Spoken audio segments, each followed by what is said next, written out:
So how are you doing? My knee hurts. See, I always thought it was your right knee. No, it's never once. I'm pretty sure your injured knee, your bad knee switches. No, like it's every never. couple of It's years. always been my left knee. Always. Since I was 15, it's always been my left knee. Except when it's your right knee. No, I feel like. no, it's always my left knee. And I smacked it. So I have a bad knee, basically So she says. So the multiple orthopedics have told me. So basically my kneecap does not stay in place. The ligaments aren't strong enough to hold it in place. It's usually not a big deal. I wear a knee brace when I work out, so it just helps literally holds my kneecap in place when I exercise. Did you happen to look at Beaton's knee when he was here? Oh, I didn't. I forgot. Like From his surgery, right? I thought he had ankle surgery. It was ankle surgery. I think this is where when he was playing flag football, I think. Okay. I don't know if we were sitting outside or what, but it was gross. It was just like, it would look like a softball under his kneecap or something. Oh. Well, my knee is normally fine, but I smacked it on the leg of the table just like 30 minutes ago. Just getting down out of a chair. Yes. Well, and that you've done 100 times. Yes. And I hit it square on the kneecap, and now it's throbbing and hurting, so I have ice on it. Nice. Yes. So what else is going on? So I wanted to talk about your video you posted today on Facebook. Okay. About non-supportive spouses. All right. Set it up. Well, over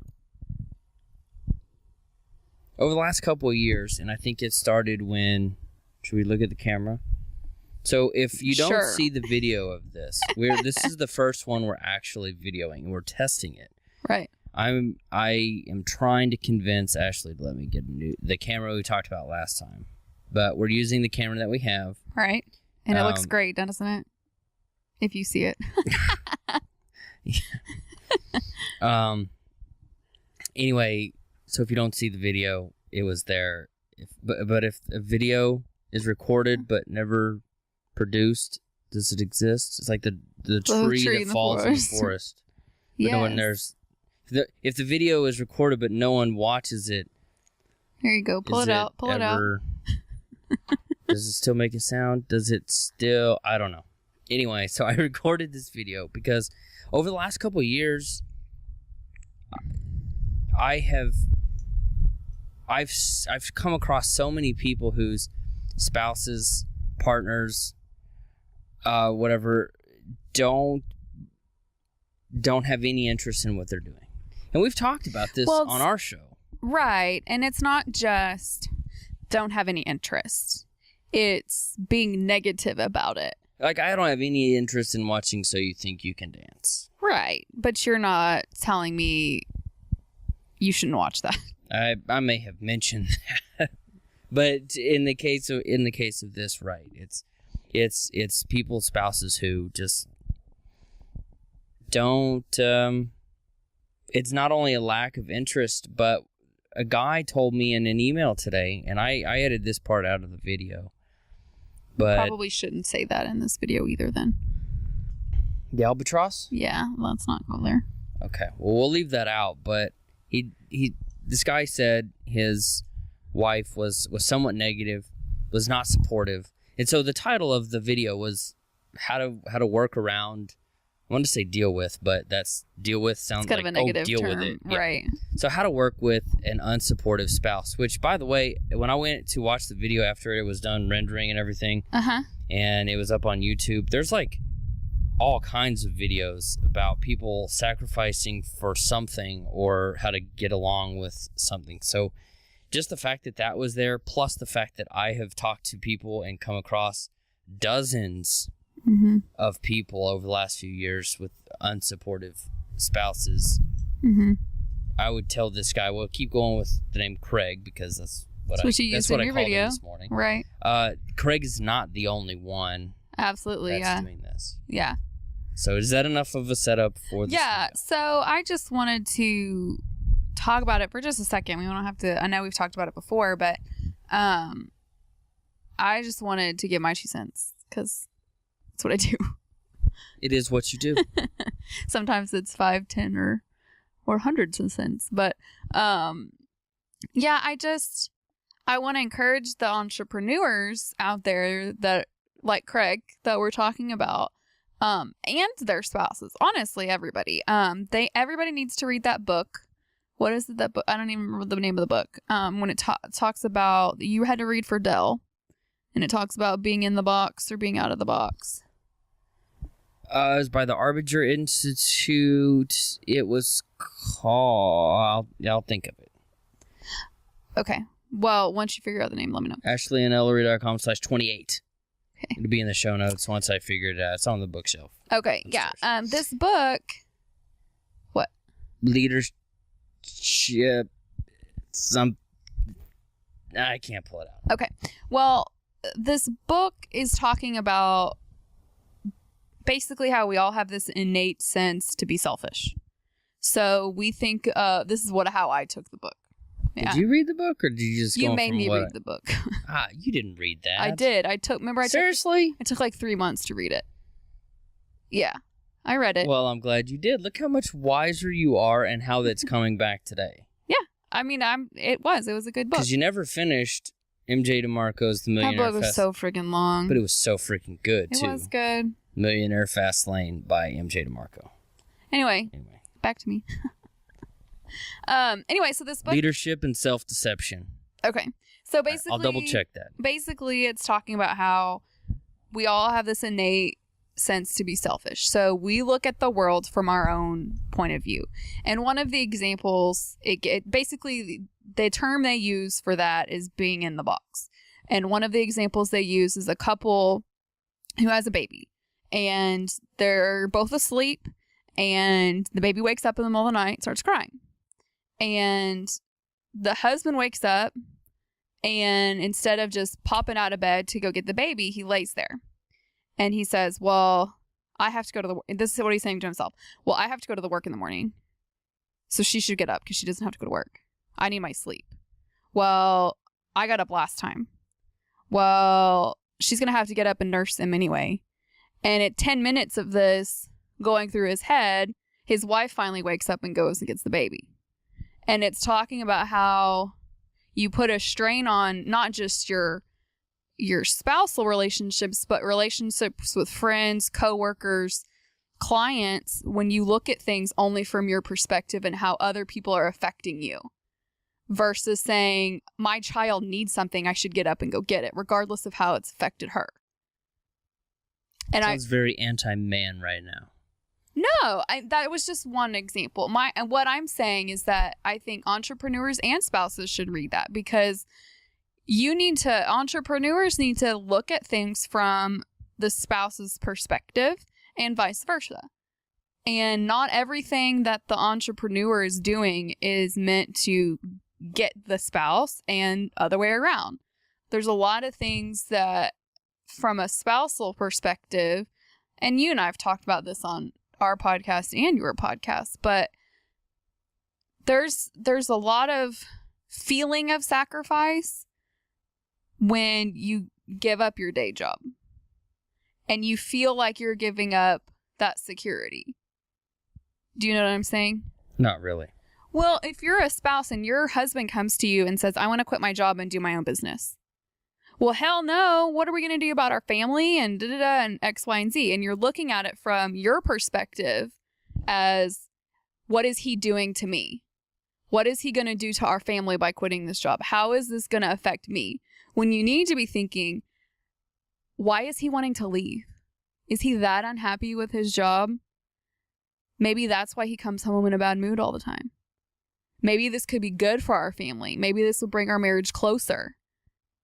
And the other way around, where the entrepreneur may be thinking, they have no confidence in me, they think I can't do it, when it may be more of I'm scared to death that this is going to bring us all down. And I think it comes down to a communication thing. And you have to look at it from the other person's perspective and put yourself in their shoes and how it's affecting them, not just how their actions are affecting you. See, I almost took that book in a different way. It comes down to giving people the benefit of the doubt. Like, just assuming that, like you said, they're not out to get you, that we take things personally and how it affects us. When most of the time, you know, when you're in a 1-2 relationship like we are, it'd be easier to take things more personal because there's not, you know, 1,000 factors other than us. But in most situations, like at work or with your clients, when people cancel my membership site, which bugs me, but I've gotten to the point where I am better about not taking it personal, because in giving them the benefit of the doubt, they can't afford it. It's just not the right time. My content's not bad. Right. It's just not what they need right now. Right. So, you know what we should have done? What? With this video is done the take one? Yes. Because that's how you sync it up. Yeah. Too late now. Video. Anyway, I thought of that, and I just want to encourage both sides, both parties, to really, if you have a spouse that wants to do their own thing, don't take it as them trying to get out of work, because that's definitely not the case. You know, and it's just, you have to look at it from both perspectives. And I do believe that there are spouses out there who are unsupportive and who are negative and yada yada, but it all comes down to communication, and you really have to talk it out and find out why they're being negative. Why are they not supporting you? Is it really because they don't have... Yep, that was my phone that just fell. Oh my gosh. Is it really because... We're good? It's fine. Oh my gosh. Yeah, it's fine. Is it really because they don't believe in you? I mean, what spouse has that? Why would they marry you if they didn't have any kind of faith in you? And maybe there are some marriages out there like that, but I would say you need to talk about it. You made me answer all those questions when we knew you were getting fired. And it was all about my fears. Like, what were my fears? What was worst case scenario? And you have to talk about that kind of stuff. You have to know why they are the way they are. And I can almost promise you that it's because of fear and misunderstanding. They don't understand what you're doing or what you want to do. And sometimes I wonder if you have any idea what I do all day. I think I explain what you do all day better than you explain what you do all day. Let's test this theory. What did I do all day today? Today is a bad example because I know you looked at videos and websites on that stupid camera. However, what I did get accomplished today compared to what I assume the average corporate drone could get away with, not that every corporate employee is a drone, but it's a lot easier to skate by and not do anything. Yeah. Compared to that, I got a fairly solid amount. And honestly, I'd still like to get your synopsis of today, or maybe the average day, but a lot of mine, and I'm glad I have the Chromebook, by the way. Okay. Because whenever I'm producing videos out of Camtasia, it gets, like, the computer as a whole, right? You can't just kind of grinds down, which I'm kind of okay with. It gets the video done faster. I could maybe change some settings anyway, but usually whenever I'm doing those kinds of, it doesn't take me any time to upload anymore, which is nice. Thank you, gigabit internet. But when the Chromebook or when my main computer is doing video production, I can be doing something else, watching Netflix on the Chromebook. But what do you think I do on an average day? I think you talk to I know you do a lot of Facebook Messenger with your clients, mastermind groups and stuff. I know you do a lot of emails with the same kind of people. I have tried to, when I finish, I'll get back to email. Okay. I think you're editing videos, editing podcasts, ours, not yours, because that's what I do. Write. I think you do a lot of writing, your blog posts, research of toys. Yeah. Thanks. Updates to the website, new content. I know you usually have some project that you're building pages for. I am making a much more intentional effort to focus on adding value and content to the membership site, because people are paying on a regular basis for that. The blog is free. The podcast is free. If there's content to be generated on a schedule, I feel like I have a responsibility to the people who are paying me for coaching, for masterminds, for the membership site. I don't think you can really argue with that, but no, I think that's a fairly good synopsis. I don't watch cat videos. Usually they're related. Like even last week, which gets us back to the video discussion if we want to go there. Just making sure we're good on the recording, because the camera 3-minute camera thing.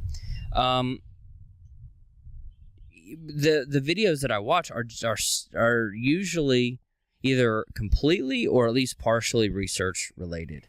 Yeah. Like just to give you guys an example of some of this stuff that with YouTube that's blowing my mind right now, is there was a guy who does.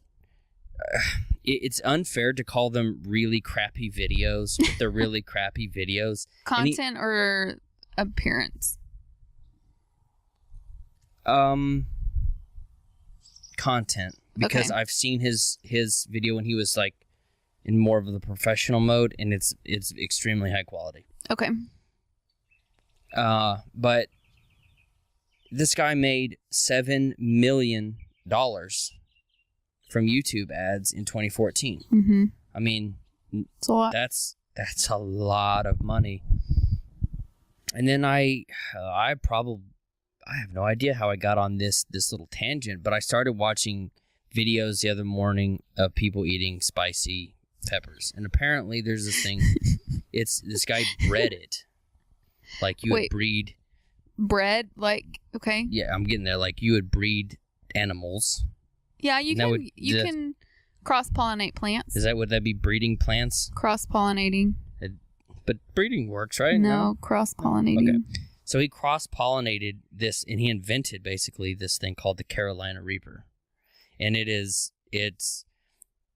the other peppers that were on there were like in the 2 or 3 million measurement mark. Out of? I don't know, but this will give you the context. Okay. The Carolina Reaper was at 20 million. Wowzers. So it was like 10 times as hot as a habanero. Actually, probably way more than a habanero. But whatever these other ones were that were like, oh my gosh, cross-pollinated, this guy took it to the next level. It's called the Carolina Reaper. And this video had 17 million views. Oh my gosh. And judging from, so if you don't know the business side of what I do an experts call with my membership site once a month. Right. And they're entrepreneurs. People are doing what my members. They usually end up being a podcast.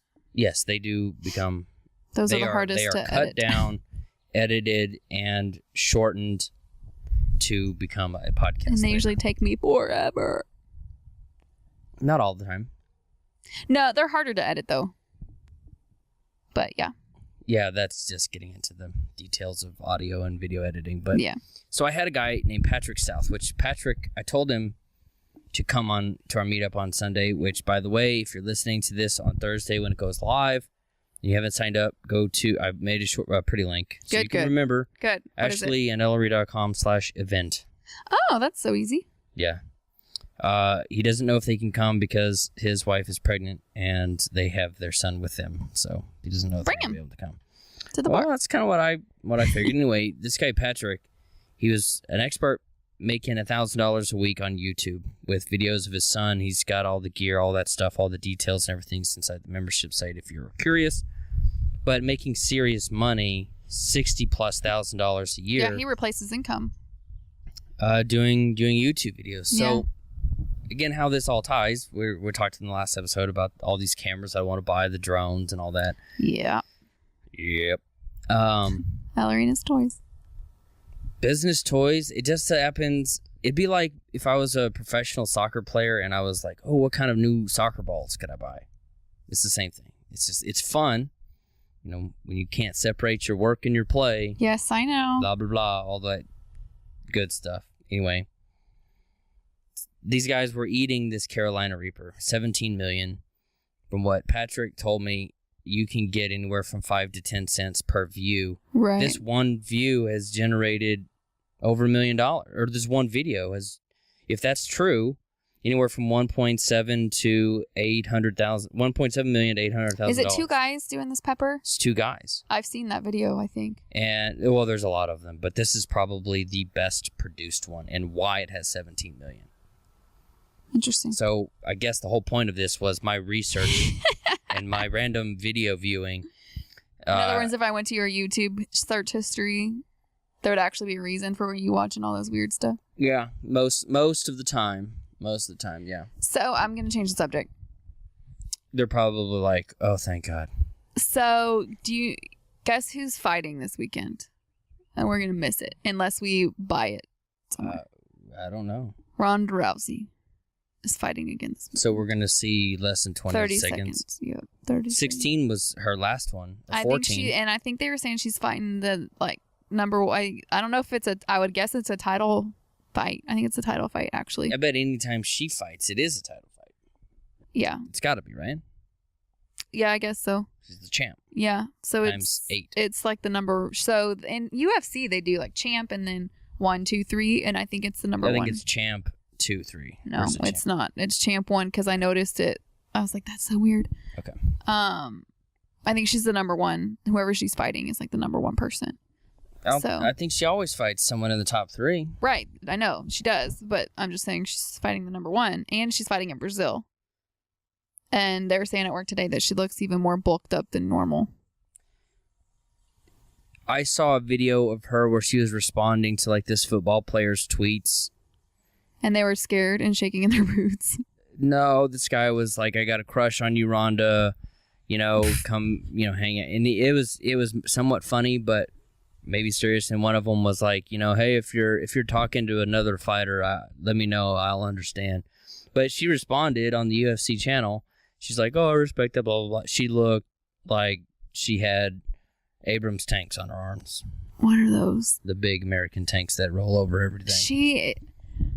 How was that? It was when she was on Jimmy Fallon. And she was talking and like, she looks like she's just a bitch all the time. And you kind of get that impression. She wasn't too. in this video. She got a little bit embarrassed. It was funny. It was a very feminine side of her, yeah. Interesting. Well, even the movies that she's been in, she plays kind of a bitch. That she does. And it wasn't a Mission Impossible. It was Fast and Furious, the 7, Fast Furious 7. When she's the bodyguard of that Arab prince or whatever, and they drive the car off like the 32nd floor. She was in there. Yeah. Pissed. Always. And fighting. So, something else I wanted to talk about. Do it. Our watermelon experiment this weekend. Do tell. Okay. That was delish. So, Amy had seen this video on Pinterest or Facebook or something, and I'd seen it once before too. So, we took seedless watermelons, and they were... Seedless is apparently a relative term. So seedless meaning there was no black seeds. There were a couple. Yeah, you're right. You gotta have your token black seed. I was gonna say that only white's allowed. Isn't that terrible? We tried to Anyway, so the watermelons were like the size of what? Not even a basketball. They're small. I guess the seedless ones always are kind of small. No, seedless ones can be big. That's just the type of watermelon I've seen. Okay.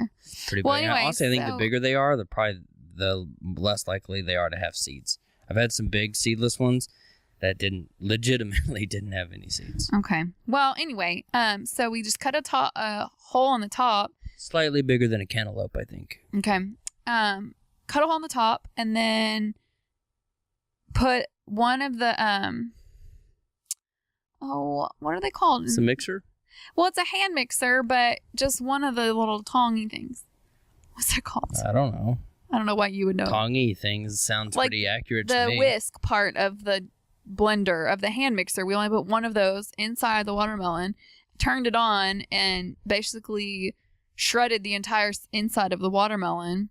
And because it's mostly water, poured it out. And it was like watermelon slushies. And then we added coconut rum to it. And it was fantastic. And there's a... highly recommend it. There's a peach whiskey. Oh my gosh, this stuff is so good. Apparently is pretty good. I liked it with even just club soda. I don't even drink that kind of stuff. No, normally, we don't drink whiskey at all ever. The peach whiskey with, was it club soda? Club soda. Oh my gosh, so good. Solid. Yeah. Great drink. Did not taste like, I mean, I guess it tasted kind of like whiskey, but not with the club soda. There wasn't a burn. Yeah, it's delish. It was great. We spent a lot of time playing Cards Against Humanity this weekend. We had a really good weekend. We did. Fun weekend this weekend. But you know, I don't think that the expansion packs for Cards Against Humanity are nearly as funny. They're not quite as good, yeah. It's like a movie. The first one. They put all their good creative juices in the first set. No, it's not even that. It's like The Hangover. If you've ever seen the Hangover movies. Yeah. Or, well, any trilogy, really. Aliens the same way. Star Wars, the original three, they were all pretty solid, but easy with your Star Wars talk. No, I'm just saying all of those were pretty good. But like, The Hangover is a good example. Yeah. The first one was just kind of accidental genius. Yeah. Like it wasn't forced. They didn't have a standard to live up to. They were like, let's just go balls to the walls and just do something crazy. Yeah. And then The Hangover was born, and it was genius. The second one, mostly crap. The third one, total crap. I don't think I even saw the third one because you told me not to. It's a waste of money. Yeah. But the Cards Against Humanity, we got 3 or 4 expansion packs. The first one is absolutely hilarious. And then we have played it enough to where we kind of know which are the original cards and which aren't. You know that they say on the bottom? Have you noticed that? Oh, yeah, they have the expansion pack number. But you blend them all together. So but they're not funny. They're not as funny. They're not really as funny. So basically, I think what they did was they took Urban Dictionary. So tell us. So I'm going to. So I think they took all of the sexual terms from Urban Dictionary and put them in the first set, and then after that it was like, oh, we can't use any of those terms again, so we got to find new material, and so they were not as funny. I think there's a podcast of people playing, just all they do is play Cards Against Humanity on the podcast. I don't know if it'd be fun to just listen to that. There may be a creative way to do that, but I might tend to Unless agree. it's grandma's. Did you see that video with the grandma's playing it? Yeah, BuzzFeed. That was hilarious. BuzzFeed's another company, by the way, that makes probably a good chunk of their money on YouTube ads with all those videos. Yeah, I can see that. Like, they're very distracting. Yeah. Which, they're very distracting, but they probably make a boatload of money from those videos, which in turn allows you to create higher quality videos. And those guys with the Carolina Reaper, they have 2 channels. They're TV, like the video that I watched, and then they have the behind the scenes. Ooh, I love behind the scenes stuff. Yeah, right. So the Carolina Reaper video, 17 million views. The behind the scenes, 18. where the staff, 8 parts of it, had 10 million views. Oh. They probably made $1 million on the behind the scenes thing, where all of their staff comes out and talk about being an entrepreneur. It's these 2 guys. They sound like they're from Georgia. Their studio, I think, is in LA or something, and they have a staff of 5 or 6 people. Yeah. And it's just from YouTube videos. They do stupid stuff on video. It's like Jackass. Maybe. I don't think I watched any of their other videos, honestly, but their total channel had 190 million views. So wow. Yeah, that's crazy. $19 million at 10 cents a play. Just saying. How long have they been doing videos? That I don't know. Because I mean, but they're doing since the videos. beginning of internet. go back. It'd be interesting to study and go back to their original videos or go back a couple of years to see what's changed since then. Mm-hmm. But they are employing 5 or 6 other people from doing this stuff. And Beaton and Paul and I talked about this a little bit. Just the possibilities are endless. Especially when Patrick is doing these videos with his son. Yeah. And I mean, who would say no to an extra $1,000 a week for videoing $1,000 a week? Who wouldn't say no to $1,000 a month? I mean, let's be honest. $1,000 a year would pay for most of Patrick's equipment. Yeah. He's basically got a Sony something like a GoPro, whatever, and I don't know. Just if you get creative, there's all kinds of things that you can do. But maybe if we go to New Zealand, we can start a YouTube channel of New Zealand videos. So yeah, there's a lot of possibilities with video if you think about it. So I guess it's kind of a random story, but yeah. So if you haven't registered for, I guess the next time we'll be talking will be either at or after Podcast Movement. We may try to do one at Podcast Movement. We may be able to do one on the way home. I don't know. Mm-hmm. It's possible. You never know. We try to shake it up. Yeah. Crazy. But if you're going to be there or in Fort Worth on August 2nd, after the closing Sunday, keynote. this coming Sunday. After the closing keynote, we are having a meetup. The time is somewhat irrelevant. It's just after the keynote, after everybody can filter out and say their goodbyes and those kinds of things. And it's somewhat of a come and go. Hopefully people stay the whole time, but it's $10 a ticket. It saves your spot, and we will cover non-alcoholic beverages and food, some appetizers. Mm-hmm. You should definitely get your money's worth, I would think. Plus, you get to hang out with us. Duh. Nice, dear. So, well, very cool. Yeah, I'm excited for Podcast Movement and our meetup. Yeah, and Friday I'm doing blogging versus podcasting. Are you ready for that, my friend? How to build your digital media empire. Yeah, ish. I know what stories I want to tell, mostly. Not 100% ready. But, I mean, I'm not about to walk on stage, so I'm mostly... You have to practice. Ready. I know the stories that I want to tell, some of them. So narrowing it down, I got a lot of stories that I think people would relate to. Mm-hmm. And the ultimate lesson that I would like to get out of it, or the action that I would want people to take, or the thing that I want them to remember 6 months after I'm up there. Yeah. So. Good. Yeah, I'm mostly ready. Don't embarrass me. Maybe. Maybe not. Cool. So. Well, thanks for listening. Thanks for tuning in. Thanks for maybe watching. Thanks for maybe watching. And we'll see you next time. Peace out.